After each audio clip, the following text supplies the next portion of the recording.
Temática en concreto, un repaso a las noticias de esta semana, que creo que han habido algunas de sumamente interesantes y que van muy conectadas con la temática que estamos presentando. Pero antes, quisiera dar las gracias a Juan Carlos porque hemos conseguido la imagen de un sello que se ha emitido en Uruguay recientemente, que es el 150 aniversario de la masonería del Uruguay. Veis que, bueno, ya lo tienen como una cosa muy normal, ¿no? ¿Por qué tienen que esconderse, no? Y más que ya sabéis que en Latinoamérica es algo que está bastante preponderando, ¿no? No es como aquí, que aún está un poco con tema confuso. Y muy abiertamente pues hacen hasta los sellos. Ya ves el compás, la escuadra, bueno, típico, ¿no? Pero vamos ya a hacer el repaso de las noticias. ¿Tens l'altre? ¿O las noticias primero? Vale.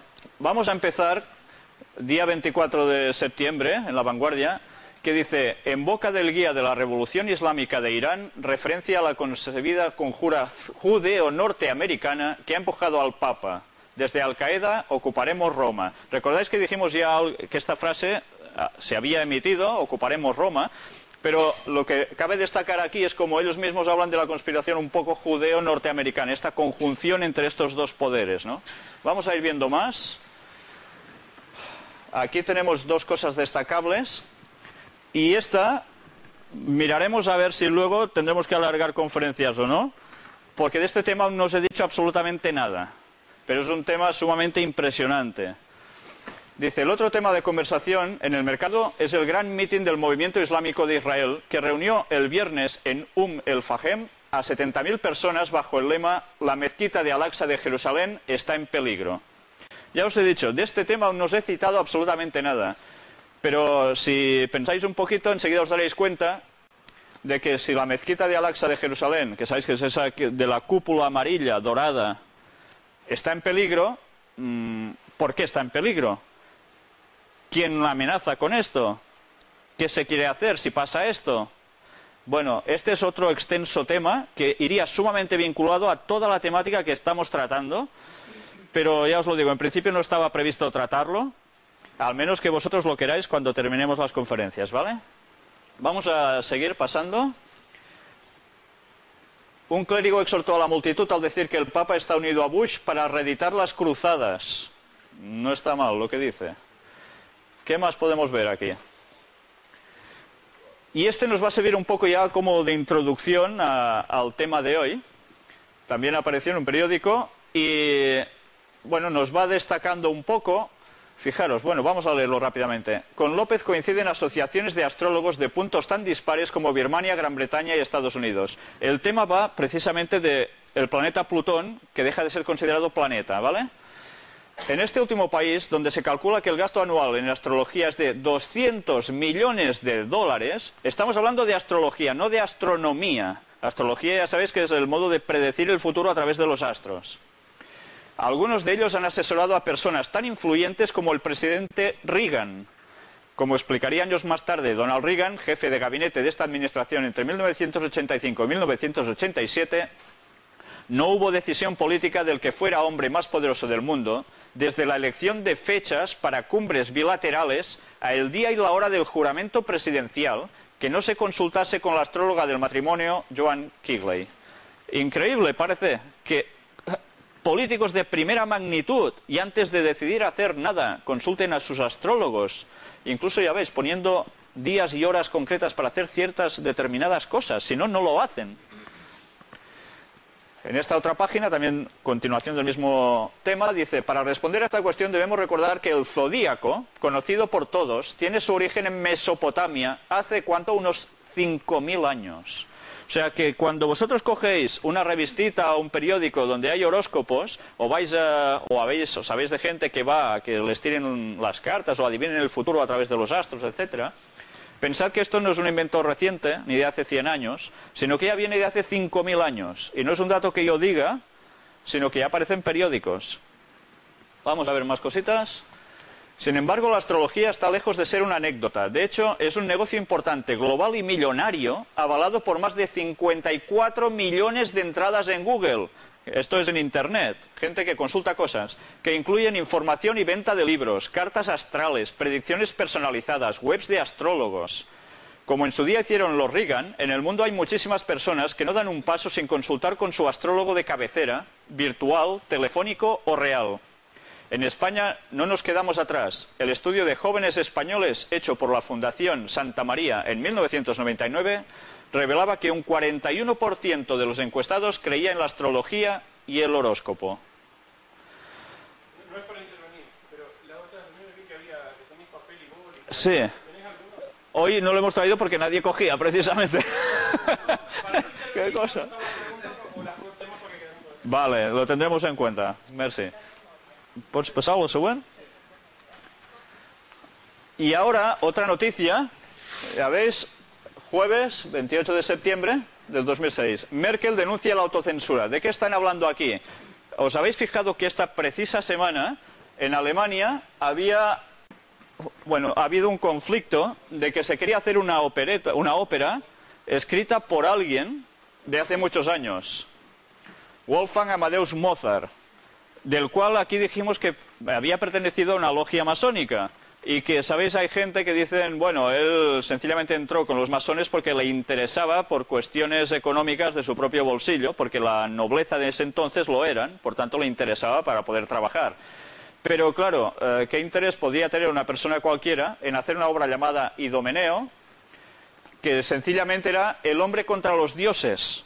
Y en la cual, en esta obra que se quería hacer esta semana en Alemania, aparecía uno de los actores con las cabezas en su mano de Buda, de Jesucristo, de otro personaje y Mahoma.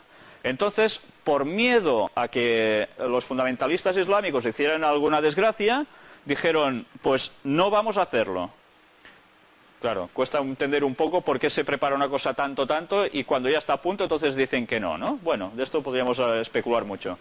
Pero lo que está claro es que entonces Merkel, la presidenta de Alemania, ¿qué ha hecho? Pues decir, ¿cómo? ¿Nos vamos a dejar acuquinar? No, esto hay que hacerlo, porque si no sientan un precedente muy grave. Fijaros aquí, ponen una entrevista en el New Press, un diario regional de Hannover, la canciller federal, la democristiana Angela Merkel, calificó la anulación de Idomeneo de intolerable. Tenemos que tener cuidado con no dejarnos intimidar por el miedo a la violencia radical. No es tolerable una autocensura por miedo, afirmó Merkel. Pues si esta obra la van a tirar para adelante, bueno, lógicamente va a haber represalias, como pasó, y ahora lo vamos a ver, en otros precedentes. Fijaros si ha habido precedentes: Salman Rushdie, Tasmina Nasrin, Naguib Mahmoud, el Ballet de Béjar, el Gran Tamerlán, las caricaturas de hace aproximadamente un año y una serie de South Park que también aparecen temáticas conflictivas con el mundo del Corán. Entonces, fijaros como lo que decíamos, la confrontación se viene preparando desde hace unos años, largos años. Ya lo visteis en la Carta de las Tres Guerras Mundiales. No es una cuestión de hace 2 días. Lo que pasa es que ahora parece ser que ese acelerador lo están apretando mucho. Y en una semana están apareciendo noticias impresionantes. ¿Tienes alguna otra? Antes de empezar con la temática, también no sé si os habéis fijado, ¿recordáis en una de las cartas que mostramos la semana pasada? Había barriendo reformas y estuvimos comentando que gracias a todo lo que está sucediendo, las reformas de libertad personal se están recortando por todas partes. Y Bush esta misma semana ha sacado otra gran ley impresionante, aprovechando cierto momento que había su gente para ir a votar, ganando por una minoría, ha aprobado una ley tremenda en la cual, bueno, todas las libertades que una persona puede llegar a tener se le van a ir a la porra. Porque se dice que tú eres terrorista y tienen las pruebas ellos, la defensa misma no puede acceder ni a esas pruebas. Entonces, si te dicen eres terrorista, pues eres terrorista. Y te podrán tener el tiempo que quieran encerrado, antes no te venga el juicio y montones de cosas más. Bueno, si habéis oído a analistas por la radio o lo leéis en la prensa, os daréis que esto es realmente tremendo, porque la libertad está desapareciendo totalmente por miedo, para tener seguridad. Y este es su juego, como habíamos dicho anteriormente, ¿no? Pues bien, no sé si me dejo alguna otra noticia. Bueno, quería sí. Sí, abans d'això. Antes de esto sí, ha habido otra noticia hoy, no sé si lo habéis visto, el segundo de Al Qaeda, que ha dicho algo muy interesante. ¿Alguien sabe qué han dicho? ¿No? Bueno, pues ha dicho, entre otras cosas, se ha puesto contra Bush, le ha tratado de mentiroso, pero además se ha puesto contra el Papa y le ha dicho charlatán.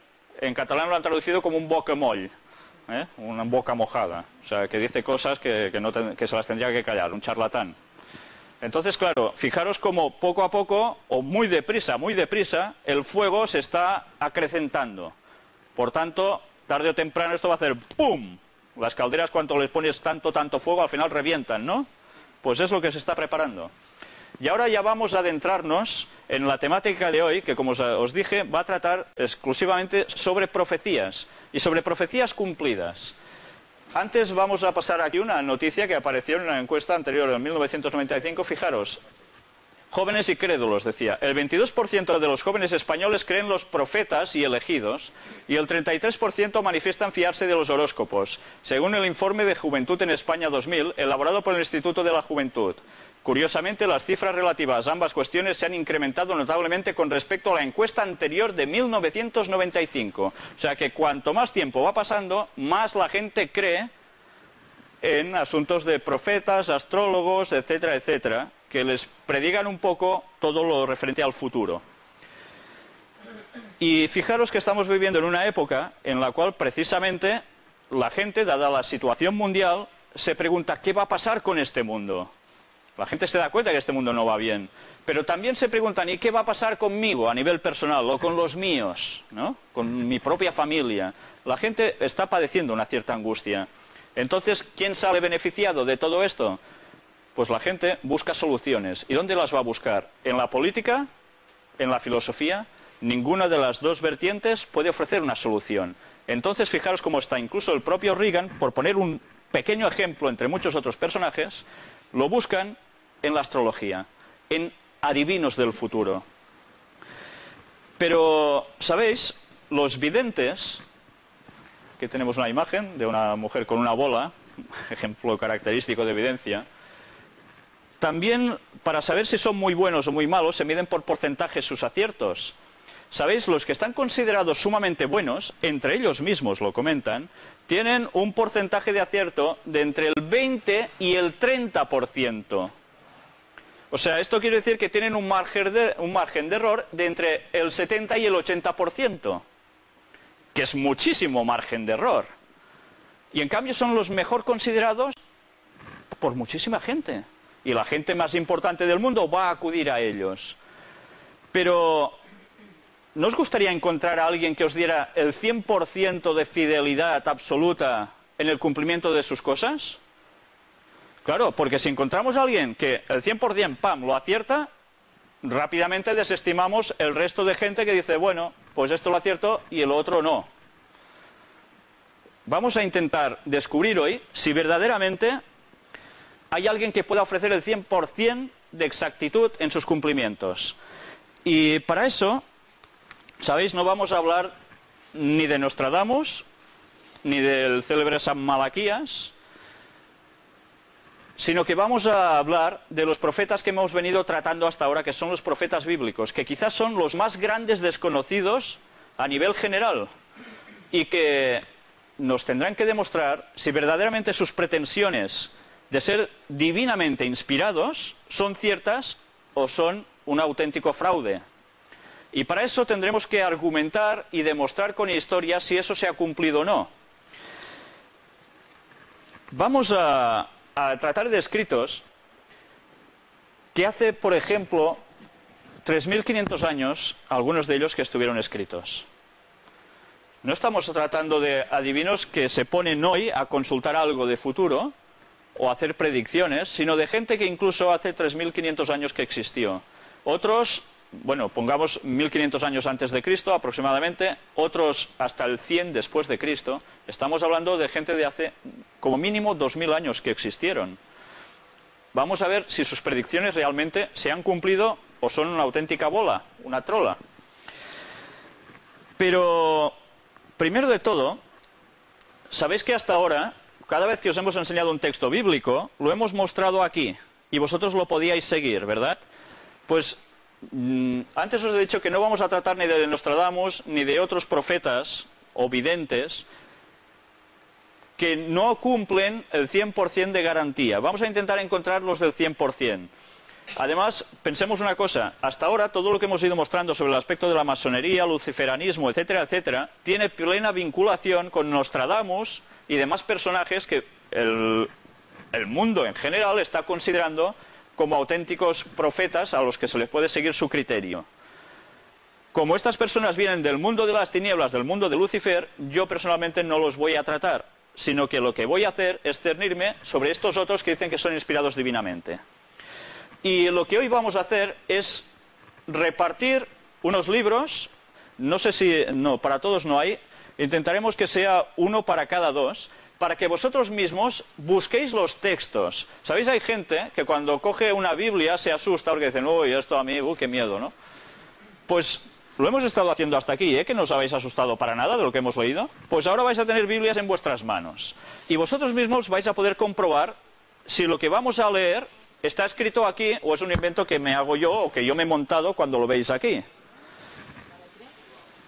Todas son iguales. Por tanto, cada vez que yo os diga un cierto texto de algún profeta, os voy a citar la página donde se encuentra. Las páginas las encontraréis, son unos numeritos que están en mitad del libro, más o menos, por arriba, si no recuerdo mal. Y os voy a decir el nombre del libro o del profeta, y así vos todos lo podréis buscar a la misma vez.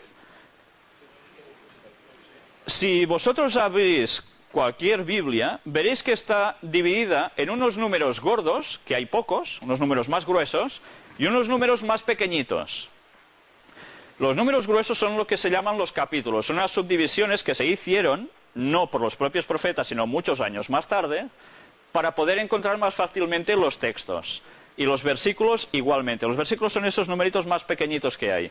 Por tanto, cuando yo os diga un texto, os diré el capítulo, que es el número grande, y el versículo, el número pequeño, para que todos lo podáis ir buscando, ¿vale? A pesar de todo, si alguien tiene mala vista, también van a aparecer aquí, si no tenemos ningún fallo con la informática. Vamos a empezar con un texto de un profeta que pone en boca de Dios la pretensión de que solo Dios puede anunciar el futuro. El texto es Isaías capítulo 46, versículos 9 y 10. Es la página 542. Página 542. Supongo que el numerito está en medio, ¿verdad? De la página arriba. Vale. Pues así lo encontraréis más fácil. Página 542. Hoy tenemos luz adicional. Lectura buena. Bueno, ¿lo tenéis más o menos todos? Buscad el capítulo 46, que es el número grueso, versículos, numeritos pequeños, 9 y 10. Vamos a leerlo. Yo os lo voy a leer desde aquí, ¿vale? Vosotros podéis seguirlo en vuestras Biblias. El texto dice, según Isaías, acordaos de las cosas pasadas desde los tiempos antiguos, porque yo soy Dios, y no hay otro Dios, y nada hay semejante a mí, que anuncio lo por venir desde el principio, y desde la antigüedad lo que aún no era hecho, que digo, mi consejo permanecerá, y haré todo lo que quiero. Como os he dicho, esto lo dice profeta Isaías refiriéndose a Dios. Él dice, nadie más puede adivinar el futuro. Dejaros de tonterías. Solo yo, Dios, puedo decir el futuro. Vamos a ver si esto es cierto o es solo una fantasmada. ¿Me entendéis? Una pretensión absurda. Para hacer esto, otros textos dicen que utilizó a profetas y apóstoles. Vamos a leer dos textos. Buscad la página 881. Página 881. El libro se llama Hebreos. Y el capítulo 1, versículo 1.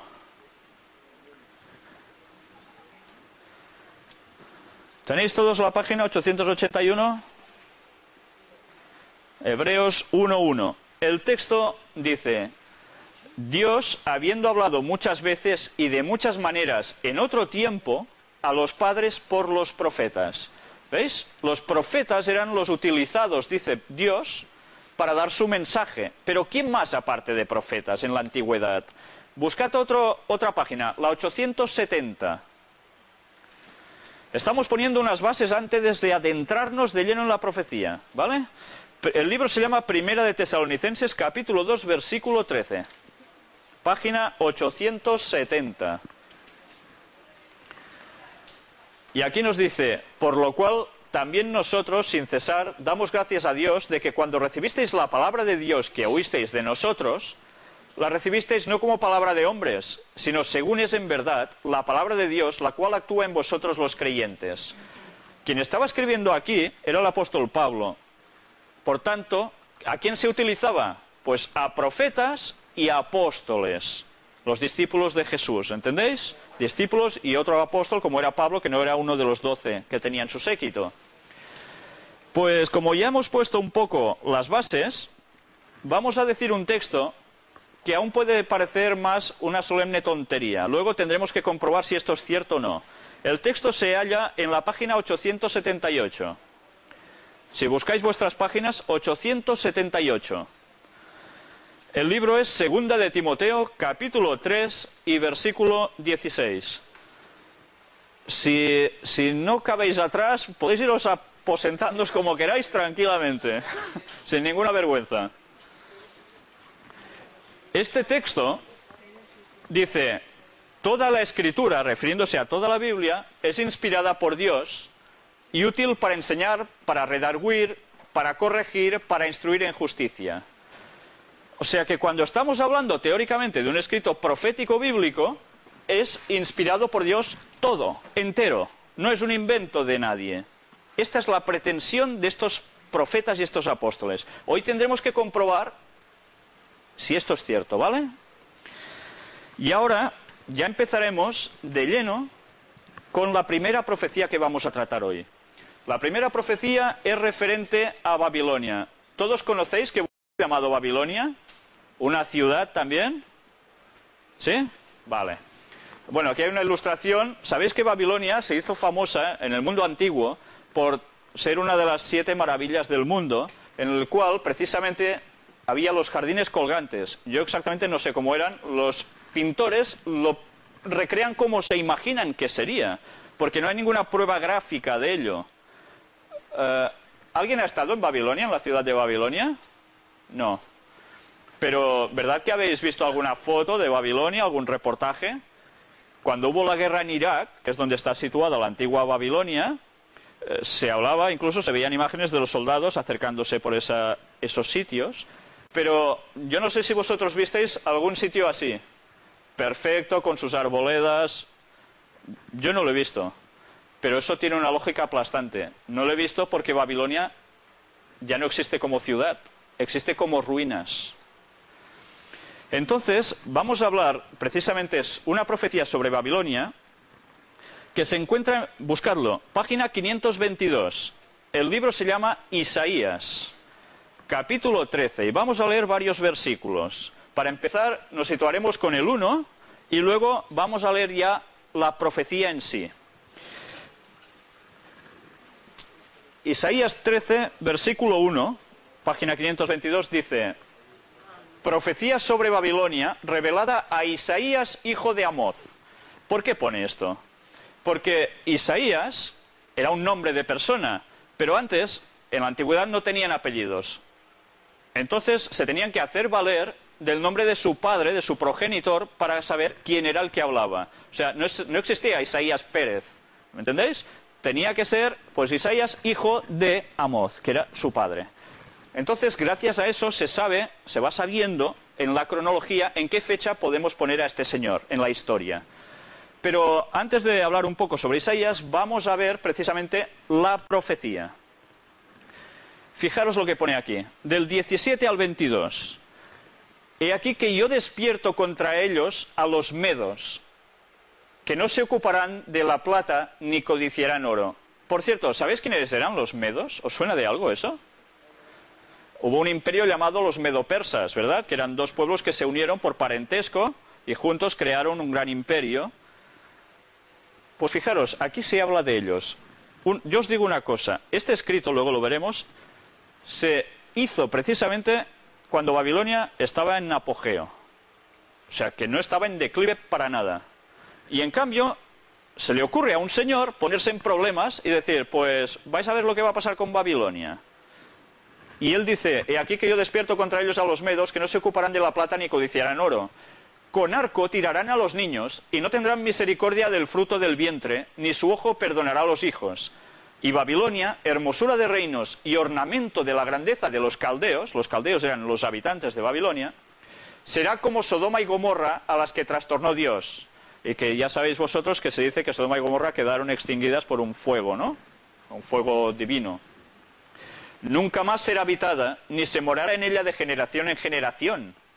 Ni levantará allí tienda el árabe, ni pastores tendrán allí majadas, sino que dormirán allí las fieras del desierto, y sus casas se llenarán de hurones. Allí habitarán avestruces, y allí saltarán las cabras salvajes.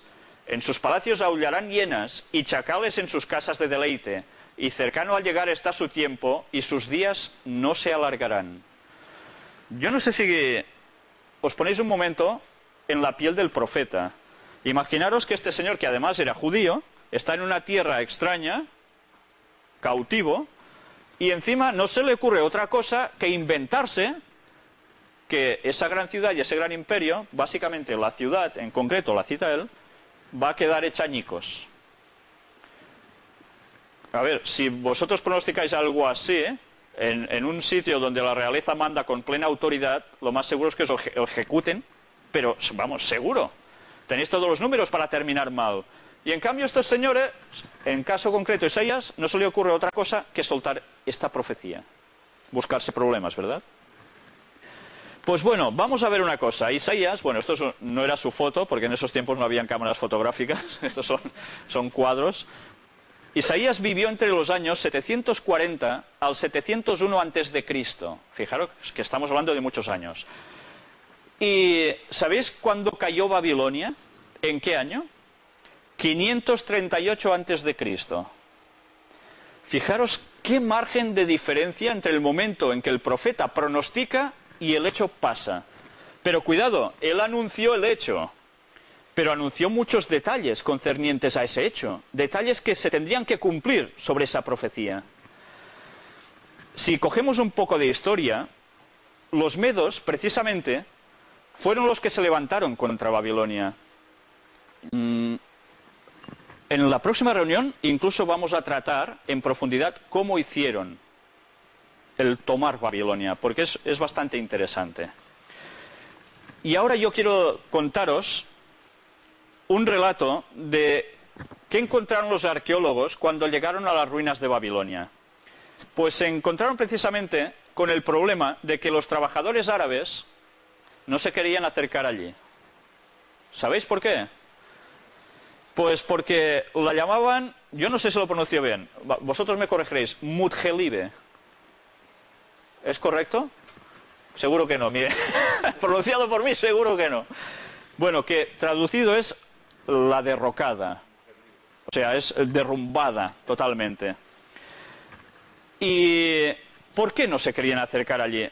Este señor era un asiriólogo llamado Layard.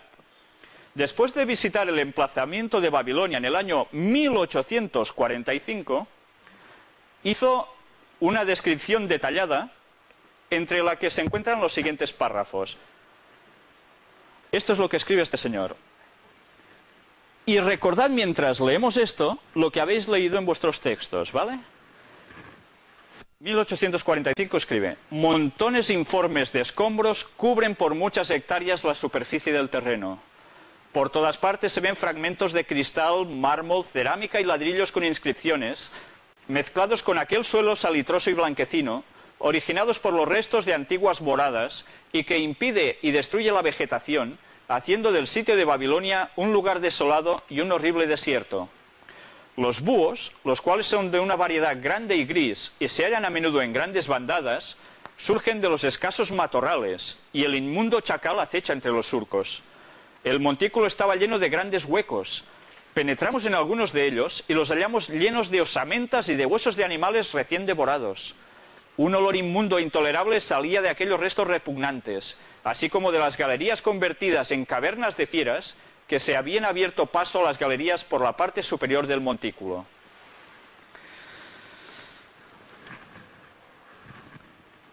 ¿Os recuerda esto lo que habéis leído en los textos? Babilonia quedaría como escombros, morada de chacales, de animalillos, de fieras. Y esto que pasó hace tantos siglos, un profeta lo acertó muchos años atrás, y encima, curiosamente, en el año 1845 alguien escribe cuando llega allí lo que ve. Pero cuidado, ya veis que Babilonia como ciudad se ha vuelto a reedificar. ¿Vuelve a existir Babilonia como tal? No, sigue habiendo las ruinas. El texto decía que nadie más va a vivir allí. O sea que si a vosotros ahora se os ocurre ir y poner allí vuestra casita, vais a tirar esta profecía por tierra. Yo me pregunto, ¿por qué después de tantos años aún nadie lo ha hecho?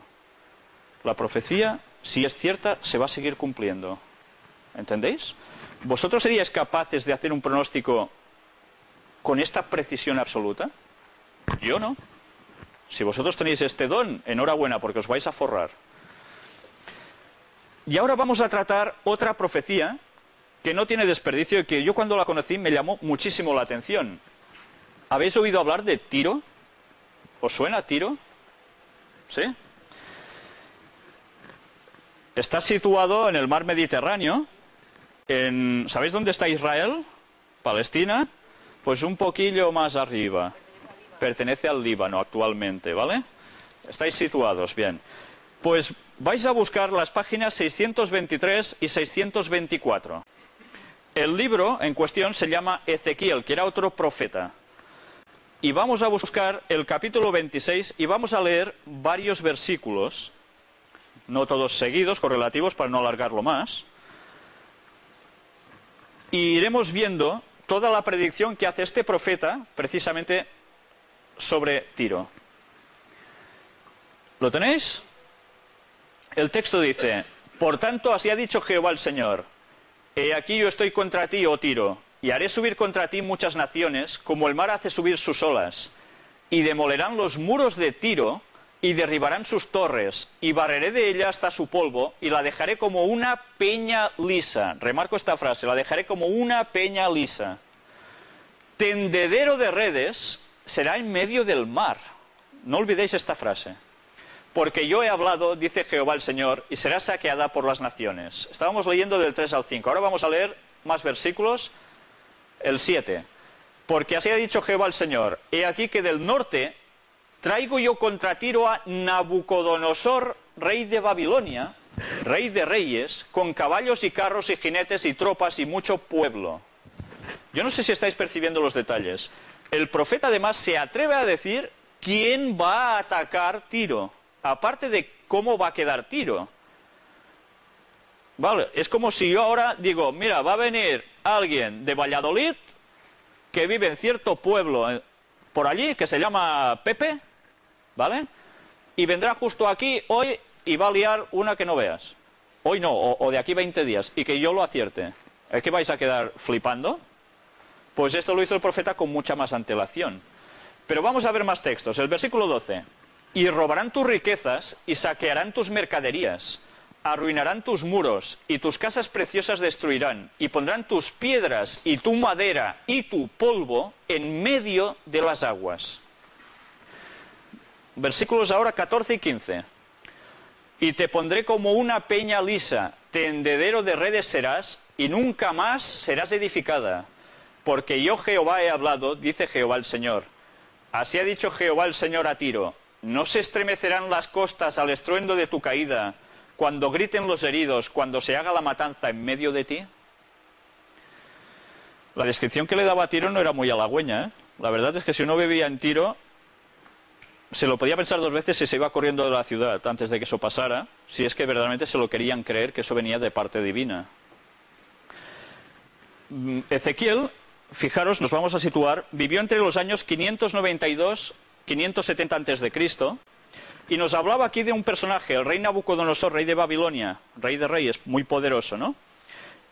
Que vivió entre los años 604 y 561 a.C. Y ahora vamos a ver un poco con la historia. Primero vamos a enseñaros una foto de un señor que también tiene que ver con la cuestión. Bueno, este es Nabucodonosor. Y ahora vamos a ver otro señor. ¿Sabéis quién es este señor? Ah, sí, muy bien. Alejandro Magno. Qué vista, qué vista. Alejandro Magno. ¿Y qué tiene que ver Alejandro Magno con todo esto? ¿Sabéis que Alejandro Magno era precisamente de qué imperio?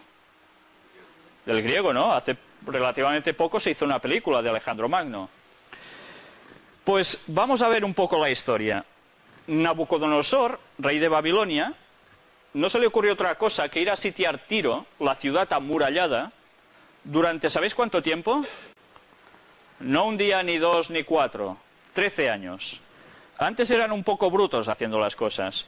O sea que cuando iban a sitiar una ciudad, la sitiaban bien. ¿Y de qué se encargaban? Pues, ala, vamos a ver, vamos a rodear la ciudad, y como está amurallada, a ver quién es el guapo que sale. Como no se van a rendir, o a menos es lo que pretenden, no rendirse, vamos a esperarlos a que salgan. Cuando salgan, pues ya, ala, a recibir, ¿no? Y si no, nos los llevamos cautivos. ¿Qué provocaban con esto? Pues claro, que los habitantes se terminaran la comida, se terminaran la bebida, se empezaran a matar entre ellos, en según qué sitio hasta comerse entre ellos, madres a sus hijos, etcétera. Esto pasó en Jerusalén, en concreto, entre otros sitios. Y claro, llega un momento en que o se rinden del todo o se mueren. Y cuando ya están sumamente debilitados, normalmente al final el rey, ¿qué pasaba? Se hartaba y decía, pues ala, vamos a derribar la puerta y entremos, y de los 4 que queden nos los cargamos del todo. Sí, más o menos. Pero, ¿sabéis qué pasó? Llega el momento en que después de 13 años, el rey Nabucodonosor recibe una noticia de estado y tiene que coger y largarse. No se puede quedar más tiempo allí. Y los de Tiro, pues la mar de contentos. Parecía que hasta allí había ido todo bien. Por cierto, los habitantes de Tiro eran fenicios. ¿Os suenan los fenicios? Eran gente mercader que se enriquecieron muchísimo aprovechando las costas del mar Mediterráneo, y que incluso llegaron hasta Girona, a la Costa Brava, en Ampurias, en Rosas, esos alrededores. Estos señores griegos y demás que iban llegando, pues entre ellos estaban también los fenicios, estos mercaderes. Y llegaron a hacer tal cantidad de fortuna que eran considerados pues una potencia mundial en esos momentos. Por eso tenían unas murallas tremendas y una gran riqueza. ¿Y sabéis qué hicieron? Los habitantes de Tiro aprovecharon también, mientras estaban el rey Nabucodonosor sitiando, a pasar por ciertos sitios, aparte sin que los vieran, y en una isla que estaba a menos de 1 kilómetro de distancia, empezaron a construir otra Tiro. O sea que nadie se enteró y ellos iban haciendo otra Tiro. Y llega con el paso del tiempo, va pasando el tiempo, llegan 2 siglos y medio después, las tropas de Alejandro Magno. Y Alejandro Magno, que por esas cosas parece que no le gustaba mucho esa metrópoli rebelde, dijo, vamos a hacer una cosa. Como ahora todos se han ido a la isla y viven allí, vamos a coger toda la ciudad que está en la costa, la vamos a destruir. ¿Y qué vamos a hacer? Claro, hasta allí no vamos a llegar a esa isla, nos tendremos que mojar un poco los tobillos, ¿no? Pues ¿qué haremos? Todos los escombros que tengamos los vamos a ir poniendo desde la costa hasta la isla, haciendo un malecón. ¿Sabéis qué es un malecón? Viene a ser como un paso más o menos ancho o estrecho, depende de cómo se mire, en el cual se puede juntar un sitio desde un extremo hasta el otro. Y ellos hicieron esto, hicieron como diríamos, un puente, por decir algo, ¿no? Montando todo un camino. Y cuando llegaron allí, pues ya podéis imaginaros lo que llegó a pasar, ¿no? Hicieron una gran escabachina, o sea, bueno, empezaron a matar a mucha gente. Y, ¿sabéis? Hay cosas que llaman la atención. Resulta que de Tiro también se habla en los tiempos de Jesús. Precisamente era una ciudad situada a unos 40 kilómetros de Nazaret, de donde Jesús era original, ¿no? Pero, ¿sabéis? La vida comercial de Tiro, después de ser saqueada y asesinados como pintaban aquí, tuvieron tanta fortuna que se rehicieron y volvieron a ir construyendo, y la profecía parecía que no se terminaba de cumplir.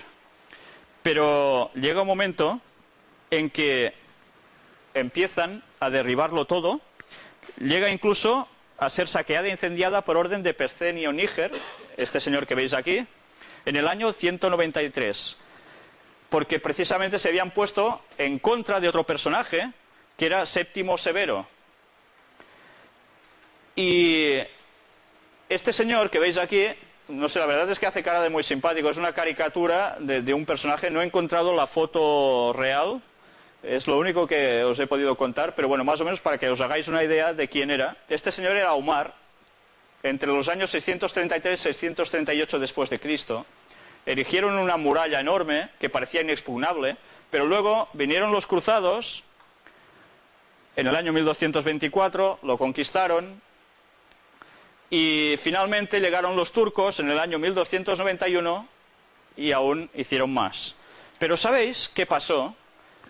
La ciudad de Tiro quedó tan arrasada que la convirtieron literalmente en una peña lisa y jamás fue reedificada. La otra parte de Tiro sí, que sabéis, con la guerra del Líbano precisamente ha salido también en las noticias, pero la otra parte de Tiro jamás volvió a ser edificada. Y sabéis, yo pude ver un documental hace aproximadamente unos 5 años en televisión donde aún se veía Tiro como una peña lisa, auténticamente lisa. Pero cuidado, había un detalle muy importante en la profecía. ¿Sabéis para qué serviría, decía el texto? Para que los pescadores tendieran sus redes, ¿vale? Y allí, pues, ¿qué se tendrían que dedicar a hacer? Pues a remendar las redes, ¿no?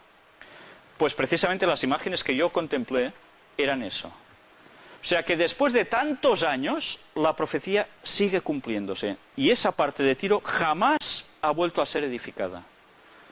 ¿Cómo un profeta podía saber todo esto con tanta exactitud? Hubo un viajero y anticuario llamado Thomas Bruce, que era conde de Elgin, y fue a Tiro en busca de algún objeto suyo de interés. Y allí se encontró el hombre con unas columnas hundidas, que parece ser que las olas las terminaban de abatir, y en sus notas dejó lo que él presenciaba. Vamos a leerlo. La sola curiosidad me indujo a pasar por Tiro, y fui el triste testigo del cumplimiento de las profecías. 2 miserables pescadores, después de haber recogido algunos pescados, acababan de tender sus redes sobre las rocas de Tiro. Y eso mismo lo seguí viendo yo muchos años después. Y sigue siendo un hecho habitual ahora. Si vosotros ahora fueseis a Tiro y os pusieseis a vivir allí, esta profecía se va a la porra también. Con lo cual, todo el pasado no serviría de nada y sería todo en el conjunto una mentira. ¿Veis la importancia incluso de hasta el último detalle? Si nosotros no percibimos que se cumple en cada detalle, no nos damos cuenta de la magnitud del cumplimiento de una profecía así, con miles de años. Y hoy en día Tiro sigue siendo una ciudad bastante moderna, dentro de todo, después de ciertos ataques. Pero bueno, vamos ya a cambiar y vamos a tratar con su vecina, Sidón. Sidón está, vamos, casi al lado de Tiro, más o menos, aproximadamente. Y bueno, esto es Sidón. Veis aquí que hay restos antiguos. Vamos a hablar de una profecía que se encuentra en la página 626. El libro también es Ezequiel, el mismo profeta de antes. Y el capítulo es el 28. Vamos a leer versículos del 20 al 23. Dice el texto: vino a mí palabra de Jehová, diciendo: Hijo de hombre, pon tu rostro hacia Sidón, y profetiza contra ella, y dirás: así ha dicho Jehová el Señor, he aquí yo estoy contra ti, oh Sidón, y en medio de ti seré glorificarán que yo soy Jehová, cuando haga en ella juicios, y en ella me santifique. Enviaré a ella pestilencia y sangre en sus calles, y caerán muertos en medio de ella, con espada contra ella por todos lados, y sabrán que yo soy Jehová. ¿Veis un detalle distinto aquí? ¿Alguien puede percibir un detalle distinto de esta profecía a la que hemos tratado sobre Tiro? ¿Dice aquí en algún momento que Sidón va a desaparecer como ciudad? ¿Que va a dejar de ser habitada para siempre? ¿Lo veis? Yo no lo veo, ¿eh? Pues vamos a ver cómo precisamente esta diferencia entre dos ciudades vecinas se sigue cumpliendo hoy en día. ¿Sabéis? Vamos a hacer un poco de historia de Sidón. Resulta que Sidón pasó por numerosísimas batallas y ha sido así durante todos los siglos. El rey Cambises de Persia, este señor que aparece en un bajorrelieve, conquistó aquella ciudad en el año 526 a.C. En el 351 a.C. fue destruida durante una revuelta y sufrió precisamente un gran derramamiento de sangre. Cuando se rebelaron contra los persas, en el año 345 a.C., murieron 40.000 de sus ciudadanos. En esos tiempos las ciudades no eran mucho más grandes. O sea, morir 40.000 personas de una ciudad era casi bien desaparecer absolutamente. Lo más fácil era decir, pues nos vamos a otro sitio, como ha pasado tantísimas veces cuando ha muerto tanta gente en una población. Pues no, Sidón volvió a tirar para adelante, fue reconstruida. Luego cayó en manos también de Alejandro Magno, para variar, en el año 334 a.C. aproximadamente, viéndose así involucrada en la guerra de sus generales. Porque sabéis que Alejandro Magno, además, terminó mal. A los 33 años se muere por glotonerías, orgías, etcétera, etcétera, y sus 4 generales no se querían mucho, parece ser, pero sí querían mucho su imperio. Y se empezaron a coger cada uno su parte de tropas y a guerrear entre ellos. Con lo cual el imperio de los griegos se empezó ya a tambalear, no era tan poderoso como lo era antes, ¿no?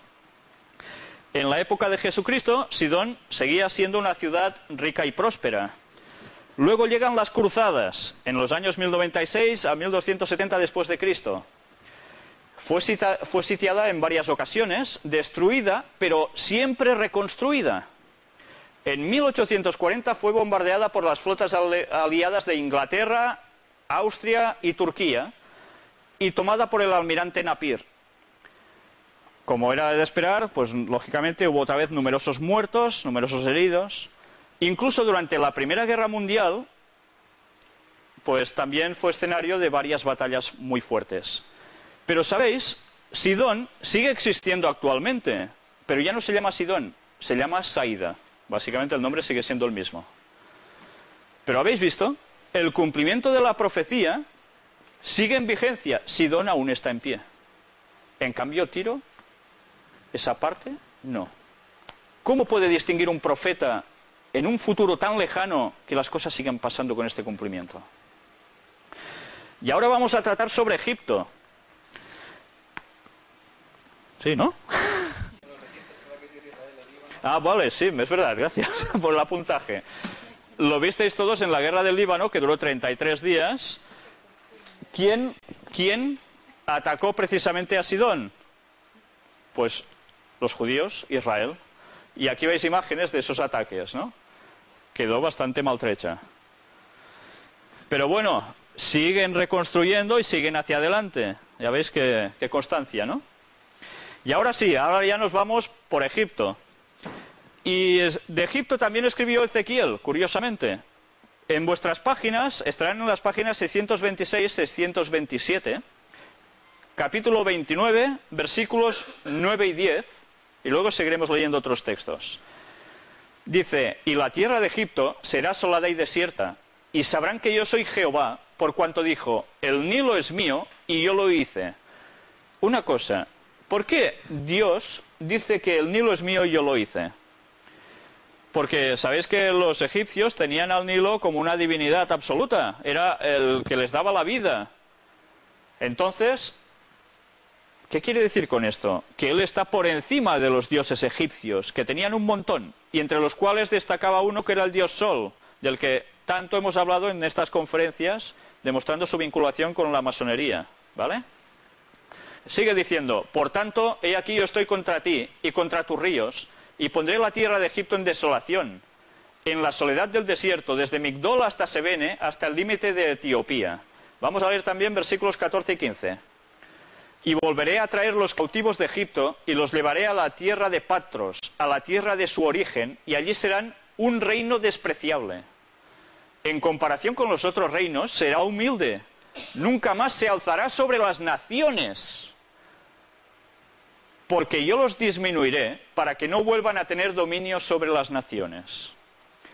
Y en el capítulo 30, versículos 12 y 13 dice, y secaré los ríos, y entregaré la tierra en manos de malos, y por mano de extranjeros destruiré la tierra y cuanto en ella hay, yo Jehová he hablado. Así ha dicho Jehová el Señor, destruiré también las imágenes y destruiré los ídolos de Memphis, y no habrá más